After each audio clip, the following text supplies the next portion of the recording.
So as you heard, I'm a specialist in the Hebrew Bible, also known as the Old Testament, the first part of the Christian Bible. But even so, I've been teaching the New Testament for 28 years in introductory courses here at USD, so I feel fairly comfortable talking about what we find in the New Testament as well. I'm also, I guess, as a biblical studies person, more or less a little literal-minded, at least in my own view, and so I tend to start with the terminology and the text as much as possible. So I'm going to talk about hell first, because heaven can wait, and I'll start with what we see first in the Hebrew Bible or Old Testament, and then talk a little bit about the New Testament. It's very simple. There is no hell in the Old Testament. Don't see the word, you don't have the concept, especially not the modern concept of hell. There is an underworld, which is usually called Sheol in Hebrew, which may be something like the place of questioning, for all we know, and involved with necromancy practices. But that's another story, another lecture. So all of the dead go there, regardless of what they did in their life, the way they lived their life. There is no punishment, there is no reward in the underworld. It is sometimes described as a dark and dreary existence, but existence continues. That is, as long as you've been properly buried. So once the physical body dies, the spirit leaves it and departs to the underworld Sheol, from which they can be summoned again, either in family context or by professionals who can then ask questions. Sometimes the dead are described in Hebrew as Elohim, that is, divine beings, gods, really. And so they are thought to possess information that can benefit the living. Okay, so this is a very popular form of divination in ancient Israel that persists at least down to the 6th century BCE, when then things change radically in the 6th century with the Babylonian exile, and then especially afterwards.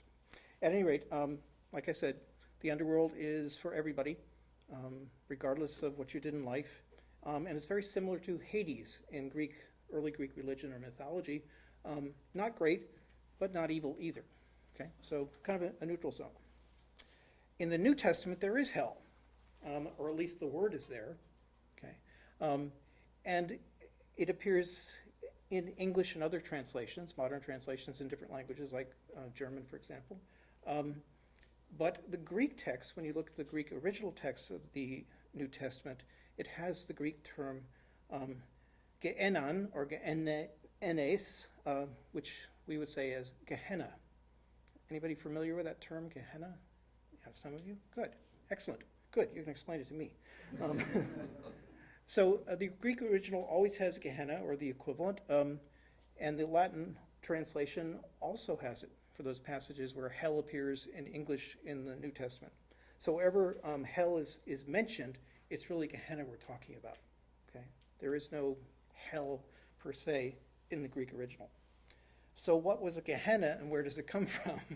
Ultimately, this takes us back to the Hebrew Bible or Old Testament, and specifically to the book of the prophet Jeremiah, who's a 7th century figure. And in two passages, chapter 7 and chapter 19, the prophet speaks about a practice that goes on outside the city of Jerusalem, outside the defensive walls, in a valley which is known as the Valley of Hinnom, or sometimes the son of Hinnom, Ge ben Hinnom, or simply Ge Hinnom in Hebrew. Okay?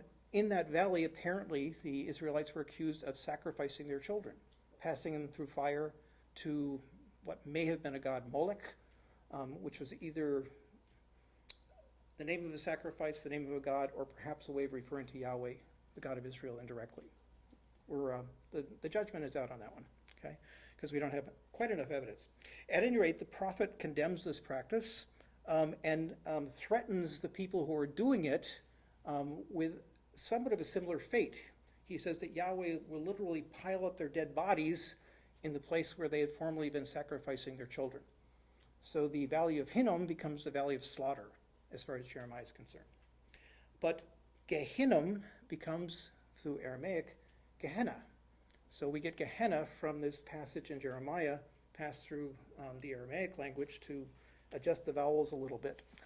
And the connection there is the burning of the sacrifice and the piling up of the dead.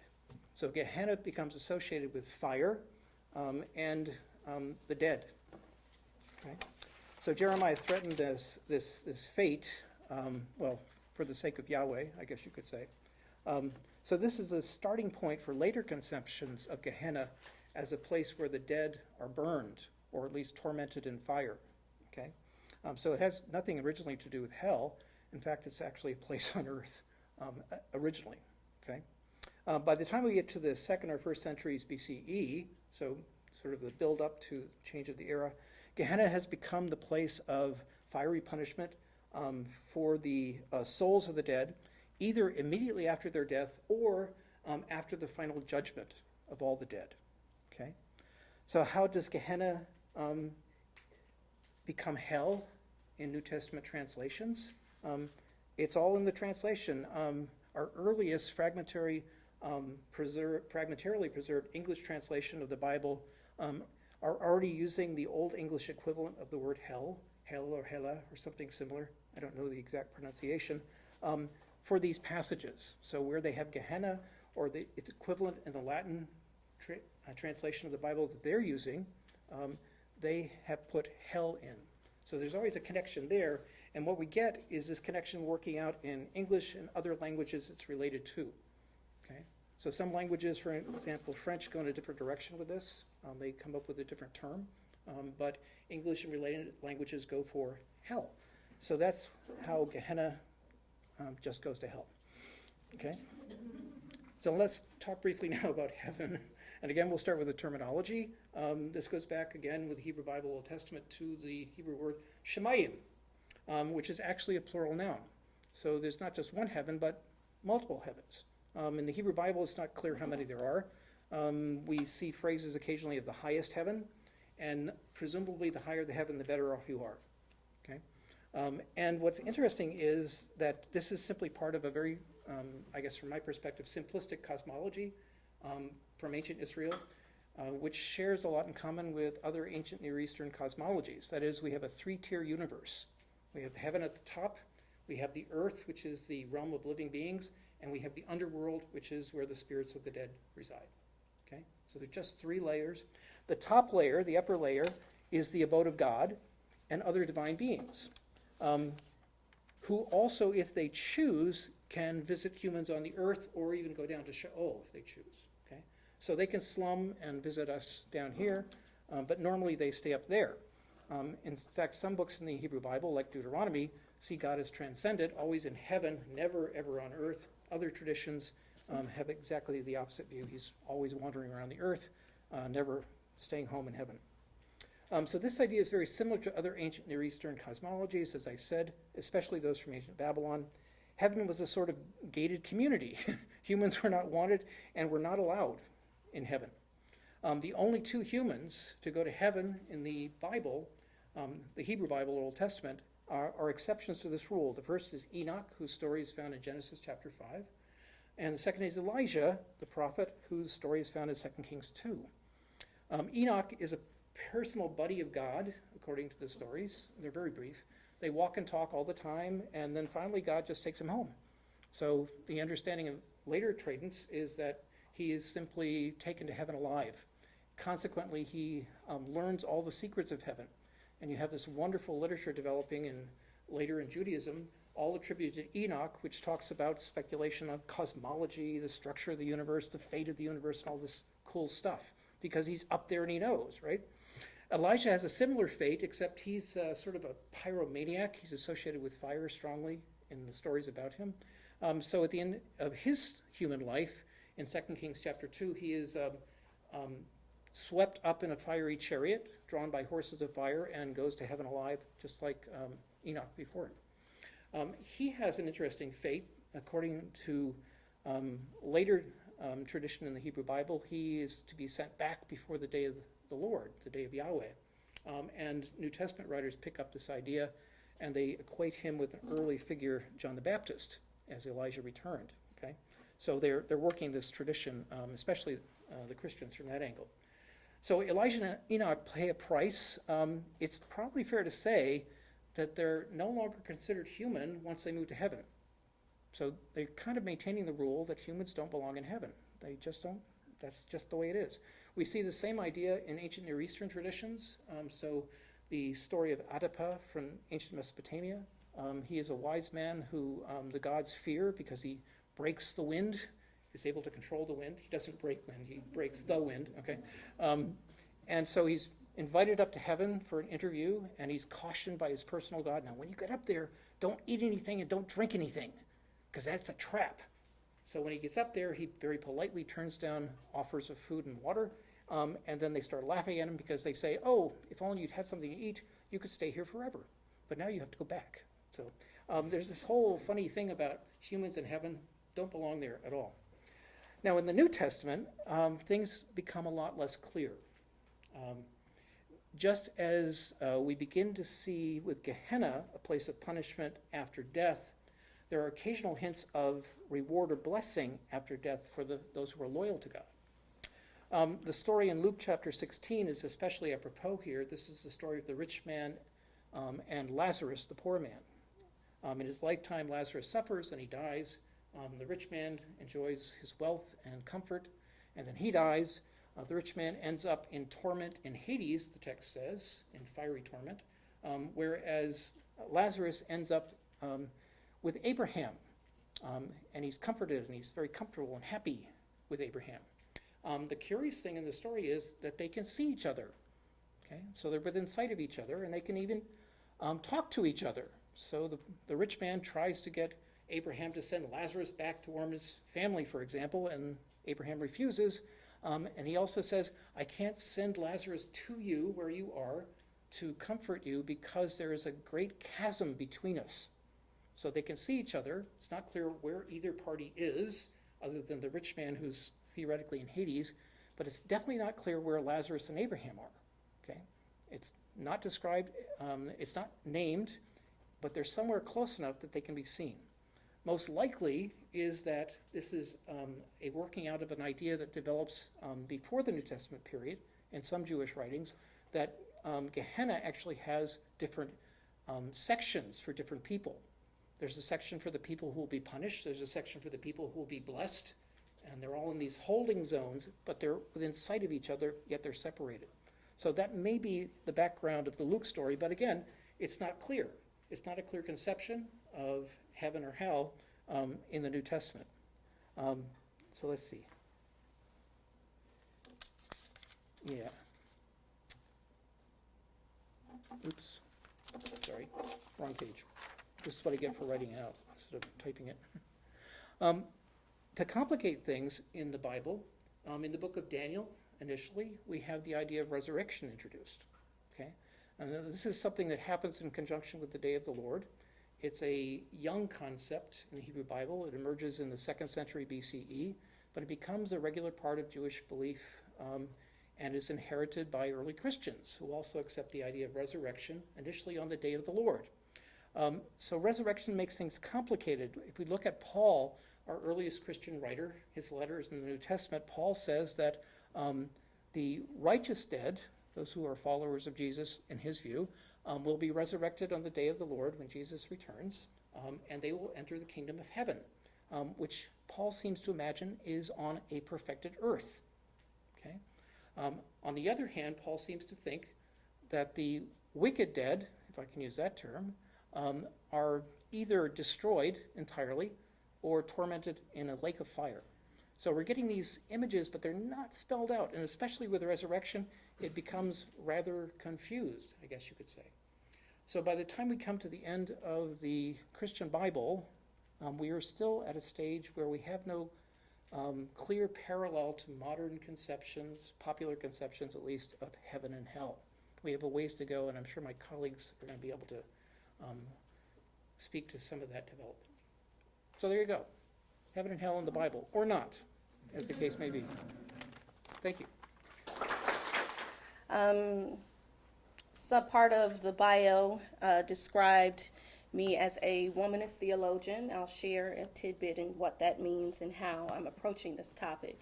It means that I consider the study of religion and theology as not solely various convictions of faith, products of various convictions of faith, but also the way that theology and the way that we talk about things like heaven and hell impact who we would describe as the least of these.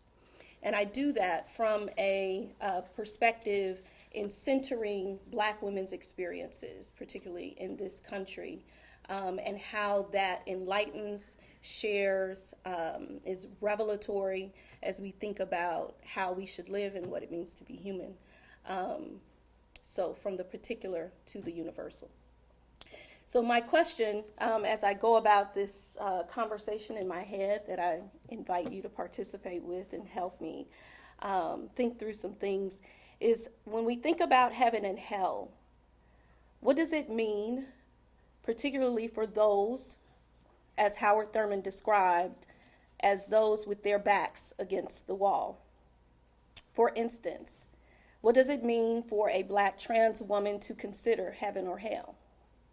Or what does it mean for a migrant Latina mother at the border whose daughter has just been snatched from her arms to consider heaven or hell? I ask this question about what does it mean or what good does it do, because heaven or hell, the way that we can manipulate and utilize language, has intelligible power, meaning it has the power to make constructs that we talk about, that we think about in our heads, come alive and having real impact in the lives of others. Well, what do you mean? Well, I'm glad you asked. The Dangers of Christian Practice is a text by Lauren Winner, who I turn to often to describe the impact of, for instance, the Christian ideology, and particularly this is a 19th century Protestant Christian idea of hell. And Lauren Winner details and shares bits and pieces of the diary of a widowed plantation mistress by the name of Keziah Brevard. Some of you in English may be familiar or not with her diary. But in her diary, she expresses a great deal of concern for her 200 and something odd slave population. Her concern is not about their souls so much, but her concern is about social control at the plantation. How to control my slaves, how to make them more obedient and docile to her authority as a female plantation owner at that time, who's inherited all of this from her late husband. And what we find in the diary is that Brevard uses this ideology of hell, or wanting to instill the fear of hell in her slaves, as a way of instilling docility. Where do we come with an example such as that? Well, we know that religion, and some might disagree, but religion in this particular aspect is used as a tool of social control and manipulation. More particularly, what does it mean in 21st century to be thinking about and shifting through Brevard's diary and this use of hell and damnation? We find a familiar obsession with designating certain persons and certain people of various subjectivities, however they range on a spectrum of difference, to hell. 21st century womanist ideas, and thinking about the least of these, we identify whiteness in this respect. The ways that whiteness utilizes or has utilized the rhetorical language and imagery and caricaturing of heaven and hell as a way of controlling the least of these, and in this particular non-white persons and their bodies. Whiteness being a methodological problem in the field of theology, but particularly Western monotheism, that suspends faith.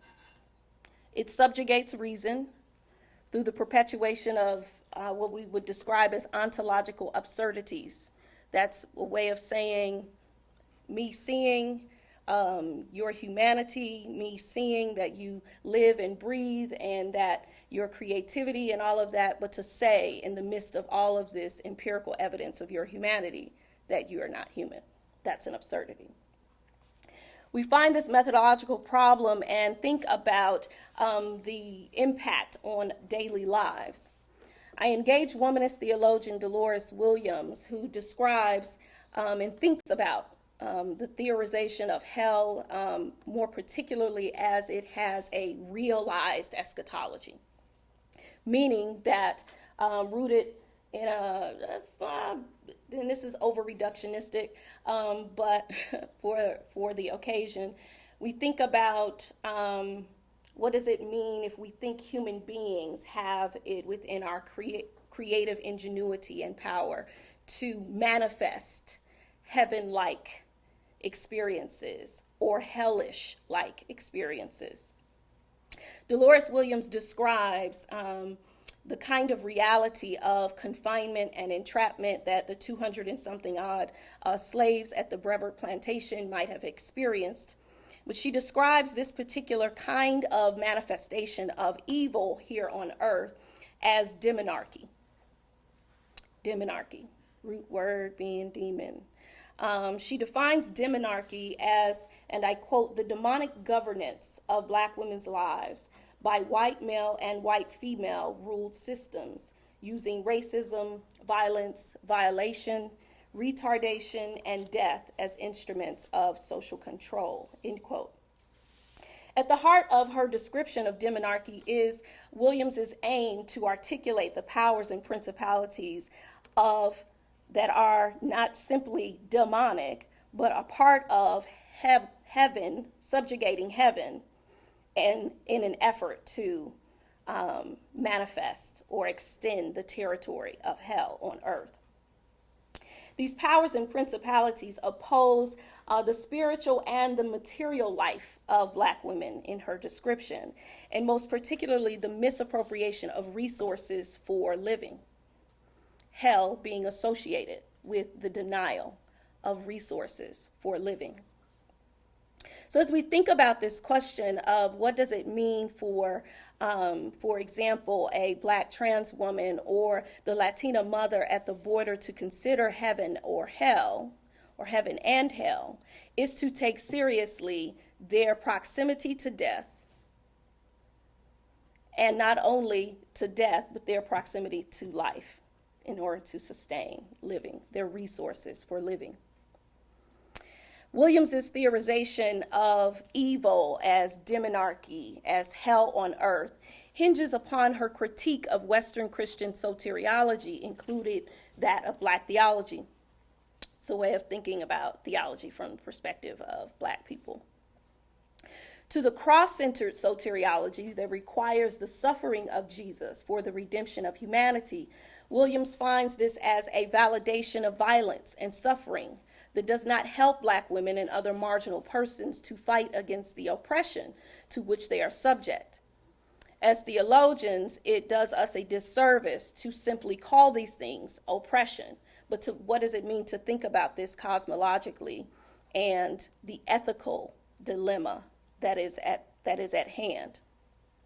Williams notes in her, and I quote her in a Reimagining Theology conference, "There is nothing divine in the blood of the cross. God does not intend Black women's surrogacy experience. Neither can Christian faith affirm such an idea. Jesus did not come to be a surrogate. As Christians, Black women cannot forget the cross, but neither can they glorify it. To do so is to glorify suffering and to render their exploitation sacred. To do so is to glorify the sin of defilement," end quote. In the world of Mistress Brevard, Black women's suffering, whether it be being forced to procreate, or another way of just being very blunt, rape and surrogacy, being forced to bear children for the purposes of reproduction and the expansion of a free labor force, being denied the opportunity to mother, as well as the opportunity to build households or to express in full one's agency and human freedom. These are mechanisms that were allowed, that were propagated, and that were realities that were created by and through this kind of rhetoric that allows Black women suffering, but not suffering across the board. More specifically, when we think about, and in this day, particularly, I want to lift up the late Toni Morrison, who departed us, and I quote from her work, Beloved. Beloved, anybody have read it? Anybody read Beloved? Okay. Beloved is one of those rather peculiar testimonies. It comes out of Morrison's reading of over 200 slave narratives, and also her own experience of a visitation by a woman of her past or an ancestor who described to her ways of trying to survive, ways of trying to materialize bits and pieces of heaven while experiencing hell on earth. Those familiar or not familiar, the moral imperative within Beloved is about what meditating ethically on the middle passage, the ramifications of the middle passage, making a powerful indictment against slavery, yet evoking love, self-love, in order for healing to take place, or what we might describe as the greatness of soter, or to be saved, more of the equivalent of being healed. Morrison drives narration through celebration, healing, and love once a tribute is paid and understanding is gained. What I'm mentioning here is what happens when Sethe, who is the lead protagonist, runs and escapes from slavery, sending her children before her, yet her slave owner captures her, finds her, tracks her down, and in an attempt to save her children, she from the life of enslavement that she endured, Sethe attempts to kill her children, or this unforgivable sin of infanticide. She actually, of the 4 children, she successfully does kill one of her daughters, her youngest daughter, second to youngest daughter, whom she describes as beloved. She never got to name her. She's that young of an infant. She never gets to name her until it is time to put her name on the headstone, on the gravestone. So what happens essentially throughout the novel is we experience a haunting of beloved, or what is understood to be the haunting of this almost immortal or longing presence of this soul that has now terrorized the household for the purposes of being expressing her own resentment, expressing her own desire to be known and to be claimed. To be known and to be claimed. It's still this human soul reaching out. To the dismay of the reader, Beloved contains a lot of descriptions of the horrors of chattel slavery. In particular, we think about hell on earth as experienced by Sethe in what I describe to be her desacralization, meaning the best way to identify a social or political aspect to religious language is to look at the people or who are being identified based on their subjectivities as being destined for these places, heaven or hell. And I share this experience, one of the experiences with you, and I want to give a trigger warning that it may prompt some emotional response. And so please feel free to step out or, move as you see fit to honor and take care of yourself as you respond to this language. Setha shares, after I left you, those boys came in here and took my milk. That's what they came in there for. They held me down and they took it. I told Miss Garner on them, the mistress of the plantation, though she had a lump and couldn't speak, but her eyes rolled out tears. Those boys found out I told on them.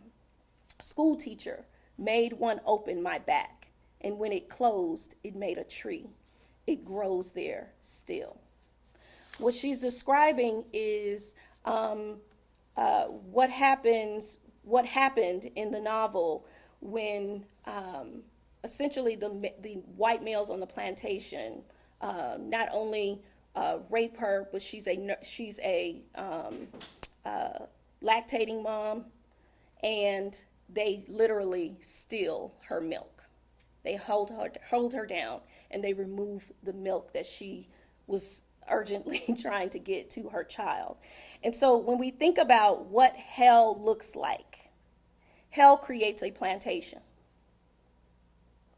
Hell creates or the rule of the demonic creates a situation where you have a plantation, so much so that it denies, talking about hellish conditions, denies a mother the right to be a mother. And not just saying, in dealing with separation, but we're talking about the removal of resources for living and for survival. Without going too far and over my time, I want us to think about heaven and hell from an ethical perspective. Whether you are one who believes in a transcendent deity or not, there is significance in understanding the power of human thought, the power of human ideology, and the social structures that we create in order to sustain certain ideologies. And whether or not the ideologies are crystal clear or right there on the surface for us, or something that we have to break down, the operative question is, are we creating a heaven, or are we creating spaces where persons can thrive, or where persons are subjugated or negate their own being negated? So from a womanist theological perspective, hell is where you find the negation of being and the denial of resources for survival and thriving. That works for a condensed version. Thanks. Well, first of all, thank you to Brian and to Lindy for the invitation, and thank you to the other panelists. I think we're now moving from hell to purgatory, and purgatory is something that 21st century Americans do not think about all that much, I suspect. To the extent that we think about it at all, it's strongly influenced by the 16th century Protestant reformers who condemned it in no uncertain terms. Here's an example from the 39 Articles of Religion adopted in 1563 by the Church of England. Article 22 of Purgatory. The Romish doctrine concerning purgatory, pardon, worshiping and adoration, as well of images as of relics, and also invocation of saints, is a fond thing vainly invented, and grounded upon no warranty of Scripture, but rather repugnant to the Word of God. Pretty strong stuff. We know this story then mainly from its ending. However attractive the doctrine might have been in the beginning, its practical implications were pushed too far. Purgatory was seen by the late 15th century as easy to get into, but hard, indeed almost impossible to get out of, without the concerted effort of living relatives and the church. As the souls in purgatory were increasingly thought of as dependent for release on the good works of the living, they started to look less like pilgrims and more like hostages. The last straw was a breakdown in the ability to articulate a clear distinction between good works and just money.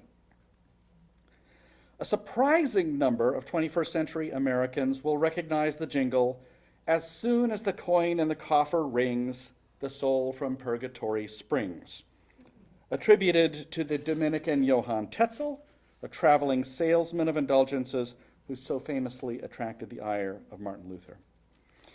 So from this side of the year 1517, we tend to see the doctrine of purgatory, as the 16th century reformers saw it, as a superstitious teaching from a distant past that allowed the clergy to prey on people's fears of the afterlife in order to keep them under their control. I'm hoping today to describe why purgatory might in fact be an attractive doctrine and what problems it solves for various people in the past. And so to do that, I'm going to go back to the beginning. The New Testament is somewhat vague about what exactly happens to the faithful departed, especially in the indeterminate period between their bodily death and the Last Judgment. A cautious reading of Scripture suggests that the faithful departed, with maybe the partial exception of the martyrs, are nowhere between the time of their death and the Last Judgment. The best analogy would be to the state of a swapped-out process in a computer operating system that supports virtual memory. From the point of view of the departed, there is no awareness of an interval between the time of death and the Last Judgment. The souls of the martyrs are represented in Revelation 6:9-11 as coming out from under an altar after the opening of the fifth seal and protesting to God over his delaying to avenge their deaths.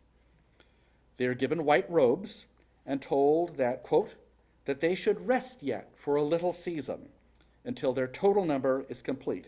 In other words, till all the martyrs who are going to be killed have been killed. In other words, even the martyrs are told to resume their swapped-out state until the Last Judgment. Nevertheless, the intuition of many believers was that the souls of their departed loved ones were somewhere, however vaguely defined, and they were able to find some support for that intuition in Scripture. In the parable, already mentioned today, of the rich man and the beggar Lazarus in Luke 16:22, quote, it came to pass that the beggar died and was carried by the angels into Abraham's bosom. Just how precisely the term Abraham's bosom ought to be understood remained unclear even several centuries later to outstanding theologians like Augustine. Augustine alludes to this passage when recalling the death of his good friend Nebridius. And now he lives in the bosom of Abraham, whatever that is, which is signified by that bosom, there my Nebridius lives. Believers ultimately expect to be given a better account of what awaits them after death than whatever that is, but at least it's a more satisfactory answer than nowhere. In theory, at least, salvation, whatever we understand the content of that salvation to be, is available to all. The midnight conversation between Paul and Silas and the keeper of the prison at Philippi in Acts 16:30-33 illustrates the process in a nicely compressed form. Sirs, what must I do to be saved? And they said, believe on the Lord Jesus Christ, and thou shalt be saved, and thy house. And they spake unto him the word of the Lord, and to all that were in his house. And he took them the same hour of the night, and was baptized, he and all his straightway. From the beginning, however, there was speculation that there might be more than one post-death state waiting for the saved, and a strong suspicion that not all the states were equally desirable. In 1 Corinthians 3:15-16, the Apostle Paul analogized believers to those building on top of a foundation that had already been laid, which is Jesus Christ. Some build using gold, silver, and precious stones, while others build using wood, hay, and stubble. At the last judgment, every man's work shall be made manifest, for the day shall declare it, because it shall be revealed by fire. The fire shall try every man's work, of what sort it is. If any man's work abide, which he hath built thereupon, he shall receive a reward. If any man's work shall be burned, he shall suffer loss. But he himself shall be saved, yet so as by fire. By the lifetime of Augustine, 354-430, Christians had settled on a rough consensus about what specifically building on the foundation looked like. The martyrs and confessors of the first 3 Christian centuries, such as St. Lawrence or St. Cyprian of Carthage, were preeminent among those who had built with gold, silver, and precious stones. After 413, when legal toleration was extended to Christianity, martyrdom was considerably less likely prospect, but the stars of the new ascetic movement, pioneered in Egypt by Anthony and Pachomius, came to be seen as having almost as good a claim on the best possible afterlife state as the martyrs. Serious lay Christians in late antiquity did try to find ways to access the best possible after-death state without having to become ascetics, and many of them perhaps wanted to, but were their family obligations didn't necessarily allow it. Augustine's mother, Monica, successfully conformed herself to the pattern set by any number of devout widows from Scripture, and he portrays her as having risked martyrdom by participating in a sit-in led by the Bishop Ambrose to prevent the semi-Arian Empress Justina from seizing a basilica in Milan for the use of her co-religionists. As for those who built with wood, hay, and stubble, well, everyone knew who they were. Augustine's father, Patrick, described by his son as a person entirely focused on things of this world, delayed baptism with shrewd tactical judgment until he was on his deathbed. And this was not an uncommon move in late antiquity. The assumption, then, that the early Middle Ages inherited from Christian late antiquity was that after death, the entirely good would enjoy the immediate presence of God in some form, the entirely bad would go straight to hell, and in the interval between death and the Last Judgment, the souls of those who were neither entirely good nor entirely bad would undergo some kind of purgation, a purgation that would involve fire. It is at this stage still appropriate to talk about purgation rather than purgatory because we are still talking about a state, not a place. Postulating a state of purgation after death was the only way to bridge the gap between the promise of salvation to all who believed on the Lord Jesus Christ and were baptized, and the tacit exclusion from the category of the entirely good, the vast majority of baptized lay people who were active in the world sexually and in every other way. What changed at the end, and it changed around the end of the 11th century, was that the intermediate state came to be conceptualized not just as a state, but as a specific place, purgatory. The French historian Jacques Le Goff has observed that the word purgatorium, to denote the specific place in which after-death purgation is accomplished, does not appear before around 1070, but passes into pretty general use soon thereafter. 12th and 13th century conceptualizations of purgatory continue to emphasize fire, however understood, spiritual or physical, as the means by which purgation of souls was accomplished. It was therefore natural to think of purgatory as hell light, or as some kind of outer suburb of hell, the primary difference between hell and purgatory being that souls are in hell forever, but only in purgatory for a finite, although perhaps very long, period of time. And indeed, there's all the literature of the 12th and 13th century is filled with all kinds of purgatorial visions of the hellfire light genre, typically involving people in purgatory complaining both about the fire and about the fact that their relatives aren't doing enough to get them out. St. Patrick's Purgatory being an example of this genre. The Second Council of Lyon in 1274 acknowledged the conceptualization of purgatory as a specific site of purgation, giving official ecclesiastical sanction to what was by then a widespread belief.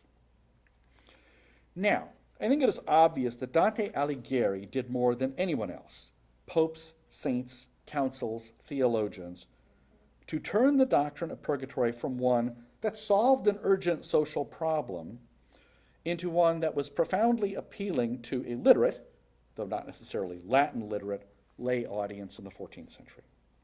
So if we want to recover some sense of the original attractiveness of the doctrine, we need to pay particular attention to the form in which Dante presented it.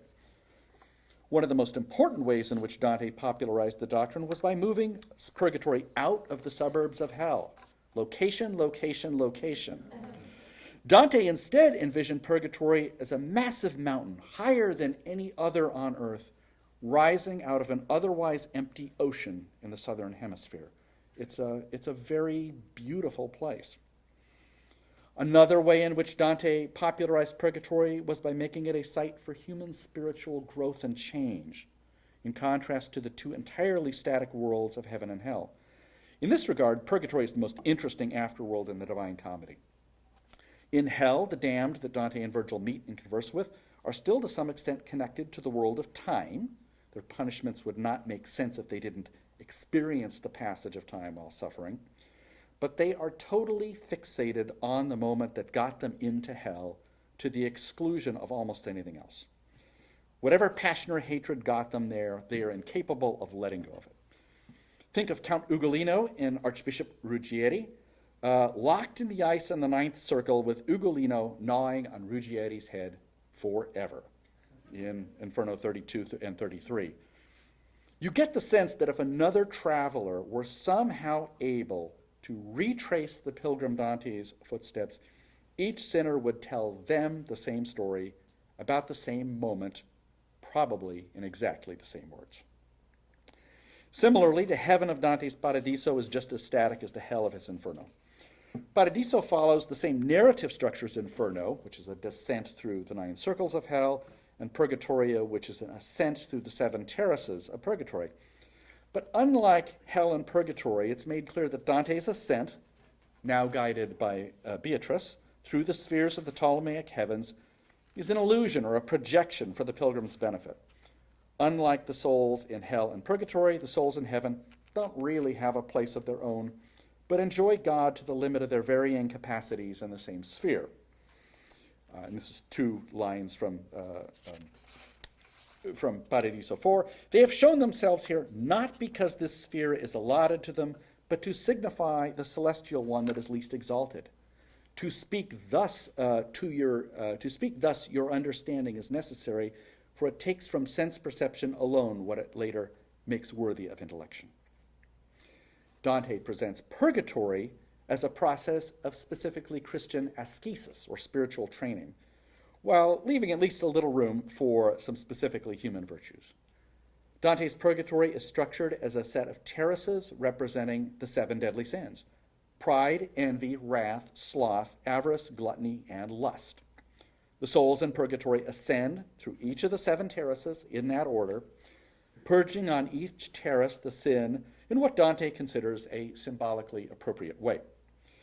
My students who just finished reading Augustine's Confessions might be interested to note that the first sin that is purged is pride, superbia vitae, and the last, and by implication least serious sin to be purged, is lust, concupiscentia carnis. It is also interesting to note that lust is the one and only sin in Dante's Purgatory that is purged by fire, presumably a reference to 1 Corinthians 7:9, better to marry than to burn.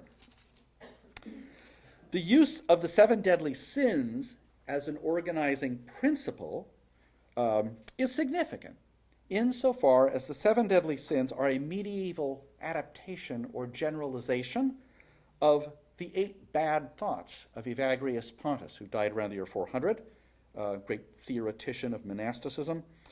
And it's a specifically monastic taxonomy of temptations. The purgation of souls is also tied to a monastic pattern through the striking extent to which the liturgy of the hours permeates every aspect of life in purgatory. On the other hand, I would like to point out that a final way in which Dante makes purgatory appealing or welcoming is by selectively leaving some room for specifically human virtues. Dante's Purgatory is governed by Cato Eutychensis, died 46 BCE, and he is a really surprising choice because he was A, a pagan, B, died by suicide, and C, fought against Julius Caesar in the civil wars of the 40s BCE. And if you know anything about Dante's political views, C is a far greater strike against him than A and B put together are. Nevertheless, he was a figure of exemplary personal and public rectitude. And Dante makes it clear that when Cato's responsibilities in purgatory are finished, he will ascend to heaven to join the saved. So I think I would conclude by saying that Dante sold Europe on the attractiveness of purgatory as a post-death state which could be looked forward to with more hope than fear, in that it satisfied a strong, what I think is a strong human preference for growth and change, for, I'll say, a dynamic experience of one's consciousness, as opposed to the entirely static worlds of heaven and hell. It satisfied a strong felt need, and I would say felt by all pre-modern, pre-1500 Christians, to conform their life to the pattern of monasticism as the one best Christian way of life. And finally, it did satisfy a need for, particularly felt by his urban audience in early Renaissance Italy, to continue to hold some place in the next life for the virtues which make our life in this world possible. So I hope I've convinced you that the doctrine of purgatory is not perhaps as ridiculous as it's sometimes made out to be, and perhaps that some of us really do want to go to the island. Thank you. Yes, I for one am relying on purgatory. I don't think the entirely good or the entirely bad. Most of us fall somewhere in the middle of the spectrum. So I'm an art historian. I'm not a theologian, so I do have the benefit of some pictures, which I rely on. So I did grow up Catholic, and growing up Catholic, I sort of always found it easier to imagine hell than heaven. Heaven for me was somehow all puffy clouds, white-robed angels playing harps. You might think of the Talking Heads song, Heaven. Heaven is a place where nothing ever happens. But you certainly can't say that of hell. And especially as envisioned by Hieronymus Bosch, lots of stuff happens in hell. It's a very active place, weird blue bird-headed monsters eating and defecating hapless sinners, people strung up on harps and lutes. It's a very active and energetic kind of place. It's vivid, it's visceral. It's immediate. It might be kind of horrible and gruesome, but it's definitely not boring. And you might even in some ways admire the kind of ingenuity and variety of torture on display. So pictures of heaven, that's a different story. So I want to talk today about a new book. It's by T.J. Clark. It's called Heaven on Earth, Painting and the Life to Come. It was published earlier this year. And for me, it's a really fascinating attempt to grapple with the implications, pictorial, social, philosophical, theological, of picturing heaven, what it means to try and imagine what it looks like. And it would at first blush, for those of us who follow T.J. Clark's career, seem somewhat ironic that probably the most famous Marxist atheist art historian has decided to take on heaven as a theme of his work in this new book. But interestingly enough, Marxism, as Clark acknowledges in the introduction of the book, in the 20th century was in some ways this attempt to create heaven on earth, the idea of a classless society, whether it was in China, the Soviet Union, these kinds of massive utopian projects which tried to refashion humans essentially from the inside out.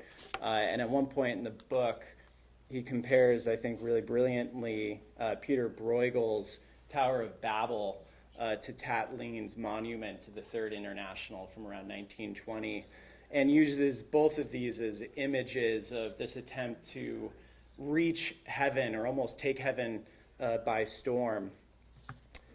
He came to prominence really in the 1970s and early 80s with a series of books, particularly this book, The Painting of Modern Life, that was about French modernism, effectively, the paintings of Gustave Courbet, the Impressionists, and they represented to him, in his words, I'm quoting him, a wonderful, easy godlessness that captured, again, quoting Clark, the beauty and depth that so-called secularization can attain. So he's thinking of paintings like Courbet's Burial at Ornans, which, if you have a chance to see it, it's at the Musée d'Orsay in Paris. It really does kind of annihilate the sense of the transcendent or the sacred in its treatment of this provincial funeral with its earthy, muted colors, this kind of horizontal frieze of mourners. And if you compare it to something like El Greco's Burial of Count Orgaz, where all of heaven participates in the burial of this wealthy Spanish count, who you see down here, and then with these layers of heaven up above. Courbet had very little patience for this kind of painting. He said, show me an angel and I'll paint one. You know, his idea was that painting should be concerned almost exclusively with the realm of the visual and what we can see and experience. So this vision, democratic, unsentimental, disillusioned, is ultimately kind of the God that failed for Clark. There's this book, Farewell to an Idea, from 1999, which is in some ways farewell to modernism. He effectively treats modernism, this sort of brief parentheses in the 19th and 20th centuries, as this moment when artists like Courbet were willing to confront head-on the sordid reality of secular, godless modernity, trying to represent, in Clark's words, the detail and substance of the material world almost exclusively. So in chapters on Courbet and Manet, Georges Seurat, Paul Cézanne, Clark is describing artists who are really interested in this idea of being sort of only and fully in the world, as Clark puts it. And he thinks that that time has passed. He thinks that God has failed and that idea should be bid farewell. In a time of renewed wars of religion, Clark writes, this is from the introduction to Heaven on Earth, I find myself obliged to reach back to the late medieval and early modern. Ideas of heaven and hell, of a life still to come, or of a life to come, still haunt us whether we profess any kind of faith or not. This is Clark's kind of presupposition in the intro. We still believe that this world is somehow insufficient or false, that some deeper reality might await us, and that the impulse to imagine another world is closely intertwined with the impulse to want to change it. So he turns to the late medieval as well as to Dutch and Italian Renaissance artists for his case studies, and he proceeds through a series of, really virtuosic, close readings of paintings by Giotto, Peter Bruegel the Elder, Paolo Veronese, Nicolas Poussin, with a brief detour at the end to Picasso. And he poses the main question of his book right at the beginning. He says, quote, could there ever be a thinking and acting directed at changing the world, at truly transforming or revolutionizing it, that did not result in paradise for a sect, meaning hell for everyone else? And he turns to these case studies as tentative and halting and in some ways problematic beginnings of an answer to that question. And I want to emphasize that Clark's readings are complex and difficult to parse. They resist easy summaries. So I can't do more than just sketch the really barest outlines of his argument. But he does begin with this beautiful painting, Joachim's Dream by Giotto from around 1304, painted for the Arena Chapel in Padua. Joachim, you see down in the right-hand corner, is alone, isolated. He's cast out of community in a barren wasteland of the desert because he and his wife, Sarah, have failed to have children, so the sign of God's disapproval. And at this moment of despair, while Joachim is asleep, an angel swoops in from the azure sky to deliver the news that Sarah is pregnant. Sarah will give birth to Mary, who will give birth to Christ. So in other words, Giotto, who is widely regarded art historically as the person who inaugurates the Italian Renaissance, is depicting a moment when the entire world is about to be transformed. And Clark does this interesting thing where it's also the transformation of painting itself and conceptions of ideas about the human. But what he's interested in the painting is this idea of a sort of vision of hope and despair kind of working together simultaneously. And he says that this panel, quote, gives doubt, inwardness, and mental reservation indelible form. He's interested especially in this black square behind Joachim. It's the black door to the hut that sort of offsets his halo and answers the brilliant blue of the sky. Clark doesn't make this connection in the chapter, but I'm surprised he didn't pull in Kazimir Malevich, who Clark has written about powerfully and eloquently in other contexts. Malevich has this suprematist black square. So it's idea during the Russian Revolution that we need to begin over again. It's this incredibly utopian idea, not unlike Totlin's monument, that we need to start from the 0 point of society, and art needs to somehow give form to that. And in an exhibition in 1915, Malevich installed the black square in the corner of the room, and as I understand it, this was traditionally the space reserved for an icon, a Russian icon. So he's really supplanting the idea of the icon with this kind of black square. And it's sort of hard to parse out, again, if this is an image of sort of total nihilism or some idea, a utopian idea of starting over. So Clark is interested in the way this black square registers Joachim's inwardness, his sort of profound interiority, and the idea that Joachim is asleep when the angel appears, so that there's this play between reality and vision. And I think Clark is interested in this relationship between miracle and mirage, and the way they might be in some kind of compelling tension. He has a chapter on the land of cocaine. It sounds like cocaine. That's not actually what it is, although cocaine would probably be abundant in this vision of the afterlife. It's a reference to the medieval sort of peasant concept of the afterlife as a place of plenitude and abundance. The end of suffering, the end of hunger, the surfeit of pleasure, eating until you pass out, effectively is what we see here with a clerk, a man of letters. He has his book next to him, a soldier, and then a peasant with the flail, the object that he uses to thresh. So it's a place where you don't have to work. You don't even have to work for your food. It like grows from treetops. There's tarts on the cottage. This fence is made of sausage links. This is a cactus made of bread loaves. Conveniently, there's a knife already attached to the pig there, ready to go. So typically, this is treated as a from Bruegel's perspective, as a kind of satire or parody on this idea of heaven. And for Clark, he's interested in this idea of mocking or parodying the idea of heaven, but that also sort of contains within it or holds out this idea of belief, so belief and disbelief in some kind of precarious balance.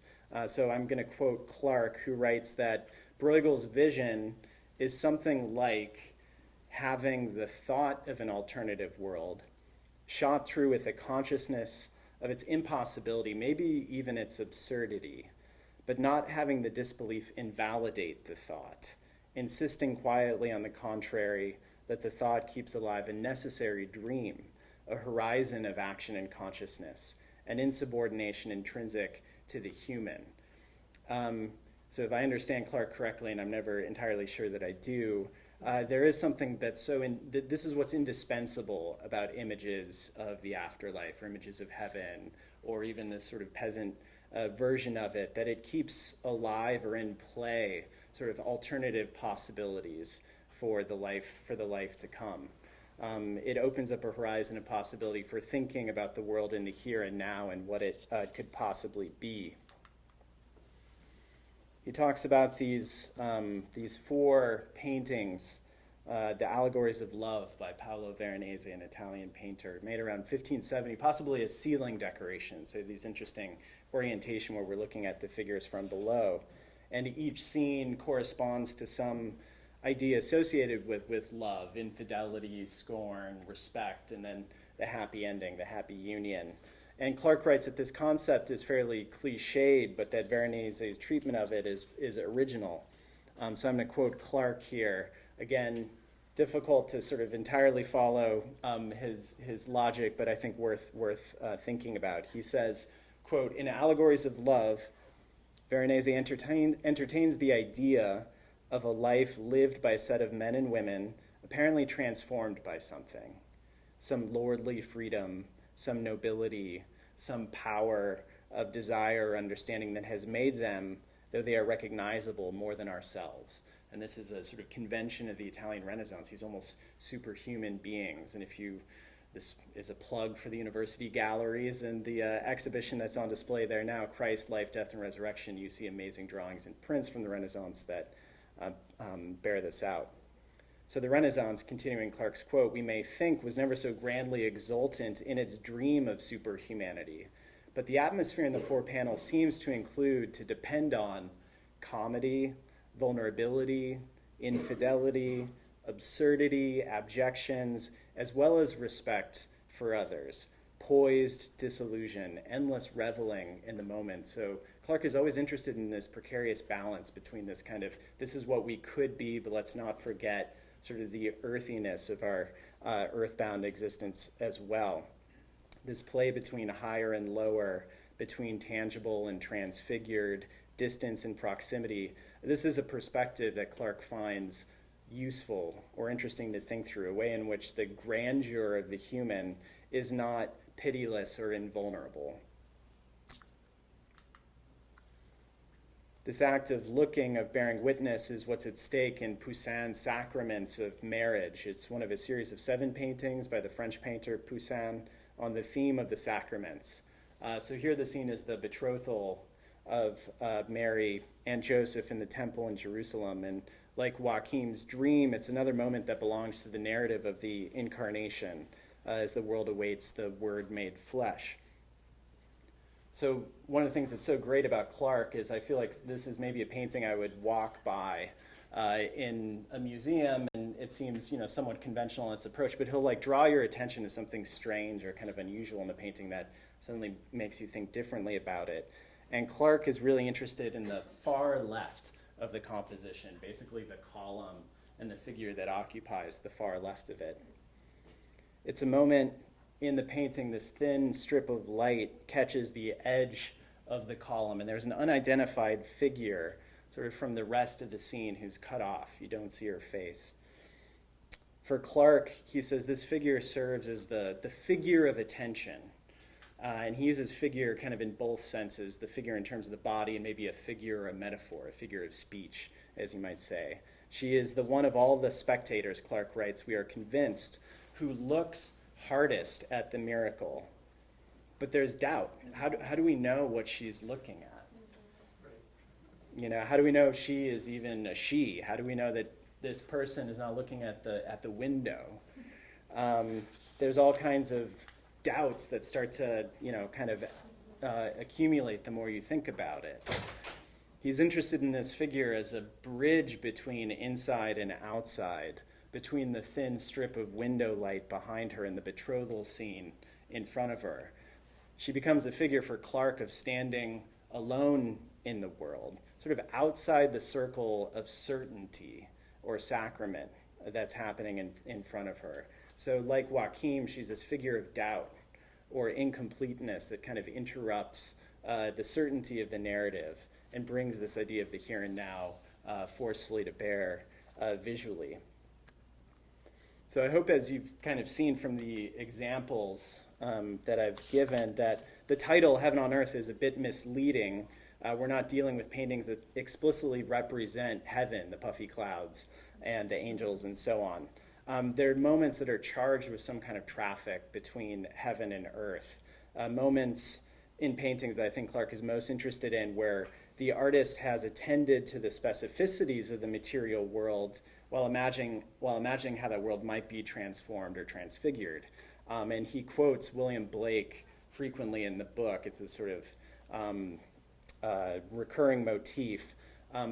Eternity is in love with the productions of time, a sign from Blake. I think Clarke owes something to Roland Barthes and his idea of the punctum in photography. It's that part of the photograph, it might be a small detail, some surprising element that just kind of jumps out at you and arrests you and casts the rest of the image in a different light. So that black door behind Watkins, or this figure on the far side of the painting. These are visual things. They only happen in painting. They have no source in the text. They have no source in the biblical text. And they're ways of picturing that sort of attend to the world's humble and exalted components. And Clarke is really interested in the way that painting, and to quote him, he says, painting has at its disposal kinds of intensity and disclosure, kinds of persuasiveness and simplicity. There's a silence and an indeterminacy to painting that Clarke sees as potentially undermining kind of textual claims to exclusive truth, and that the ambiguous silence of images might, in some instances, challenge or even counter orthodoxy. Because they hold out these alternative images of a life to come, they might have this social or political valence. And he's never claiming anachronistically that these artists are smuggling copies of Nietzsche into their saddlebags, that they're they're working within a system of belief. And Clarke says that that's totally what's going on. They're not nursing some secret atheism. But he's interested in the way imagery, like images themselves, have a way of kind of doing this subversive work, whether it's totally conscious or not. So I think he's interested in the way painting or images can attain their own sort of status as thought, independent thought, or investigation. He turns to these artists and to these paintings to try and get us away from what he sees as a misguided utopianism. There's a sort of melancholic conclusion to the book. He writes that in the future will be one of war, poverty, Malthusian panic, tyranny, cruelty, classes, dead time, all the ills that flesh is heir to. So maybe this is T.J. Clarke, the Marxist atheist, sort of smuggling in original sin by the back door, admitting that humanity is non-perfectible and essentially fallen. But he's interested in the way that these images of heaven celebrate what images can do, or what painting can do, or what the creative imagination can do, which is sort of charge images of the material world with a kind of concentrated ecstasy, intensity, beauty, but also humility, humor, envisage literally a better world, but also keep within it this idea of earthbound skepticism, misgiving, human comedy, indeterminacy. So he feels that humanity always has had, and probably always will have, this need or desire to imagine the world transformed and to express those impulses in pictures. But for him, the key quote from the Bible is from the letter to Ephesians. For we wrestle not against flesh and blood, but against principalities, against powers, against the rulers of the darkness of this world, against a spiritual wickedness in high places. And that's a quote from the Bible even a Marxist atheist could love. So, and with that, thank you.